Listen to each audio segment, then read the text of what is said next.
So yeah, I wanted to talk to you today about Neighbors Helping Neighbors, that program that you've got. How are you involved with it? I oversee kind of at a higher level the running of the program from a Salvation Army perspective. We do have a program coordinator who works out of our facility here, and so he handles the day-to-day stuff. I just kind of oversee and approve and am involved in some of the bigger picture discussions to do with the program. Great, thank you. So can you tell me a little bit more about this program? What is it? Yeah, so the Neighbors Helping Neighbors program is designed to help people who have fallen behind on their bill payments with Manitoba Hydro. So if people have fallen behind, they can apply to receive some kind of subsidy through the Neighbors Helping Neighbors program with the Salvation Army and have that bill reduced.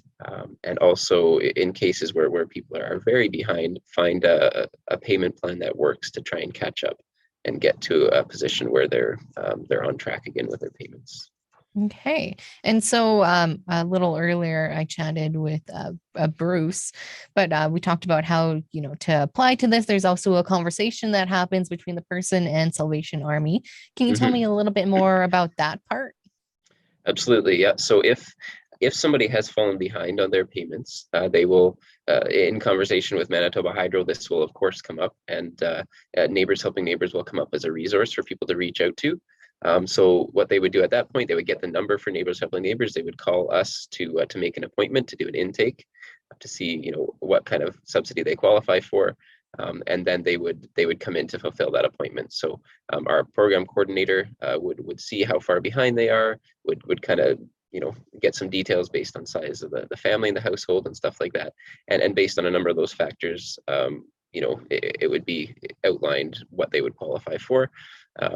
So then our program coordinator sends that information to Hydro, and Hydro then has that take effect on their bill, whatever kind of subsidy they're eligible for. Okay. Now, you mentioned that it was someone else who has these conversations with folks, but someone who's overseeing it. What kind of things do you hear that come out of these conversations? Well, it can be any number of things that causes people to fall behind on their bills. You know, uh, Sometimes it's a case where a job has been lost in the family. Certainly, with the pandemic, we've seen a lot of that, a lot of challenges with people not having the income they would normally have in their household. And sometimes it's family emergencies, unexpected things that have come up that cause people not to be able to fulfill their regular payments. And so we find people coming in carrying this weight of debt and feeling like they're kind of stuck, and our position is to try and say, no, there's a way to get out of this, and we're going to help you try and find a sustainable way to move forward with it. I saw in the annual report that this past year there was quite a few less people that were being helped. Can you talk a little bit more about how that happened, when a lot of people are going through some financial difficulties right now? Hmm. Absolutely. Yeah. I mean, we weren't sure as the pandemic kind of, really kicked into gear what effect it would have on the program.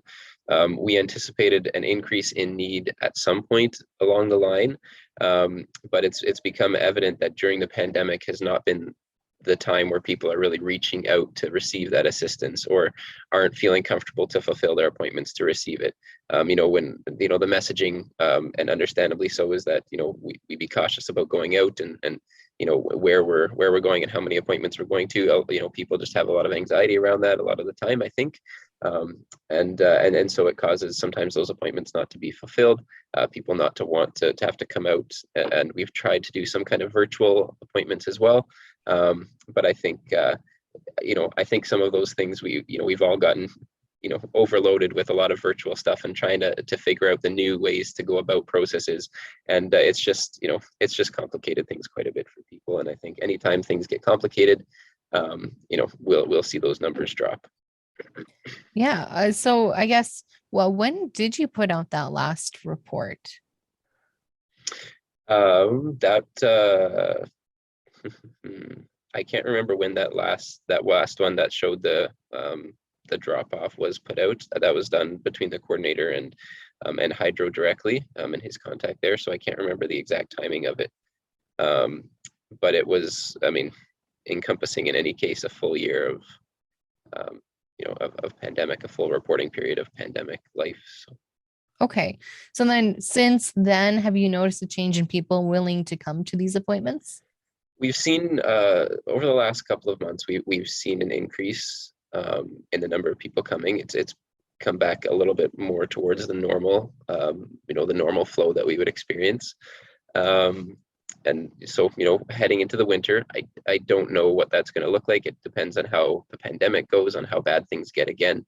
If things, if the wave increases, we're probably going to see less people again. If not, then we might, be more steady and more comparable to where we are normally would be at this time of year.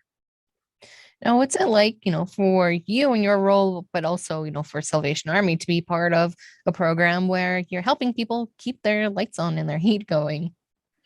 It's, for us, it's a blessing anytime we can step into one of those gaps or one of those needs in the community.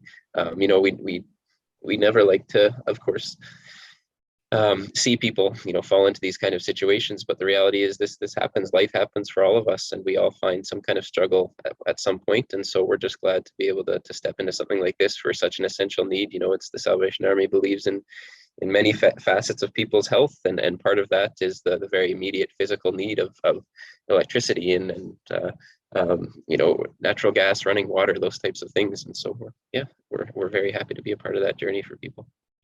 And what's it like, to see donations come in for other people to help out?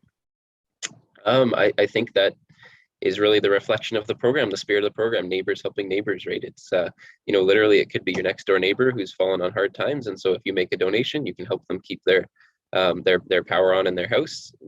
Could be a year down the line, it's vice versa. The person that was helped, sees that their neighbors is in a struggle to keep their lights on.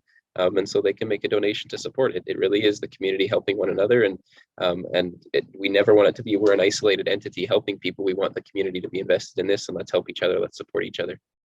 Well, thanks for taking time to talk about this with me. I appreciate it. Is there anything else you think people should know about the program that we didn't already cover? Just if there's anything specific people are looking for in terms of how to donate or get more information on how to contact, it's all on the Manitoba Hydro website. If people type in neighbors in the search bar, just that word, they'll see a bunch of stuff come up, and people can find the information there.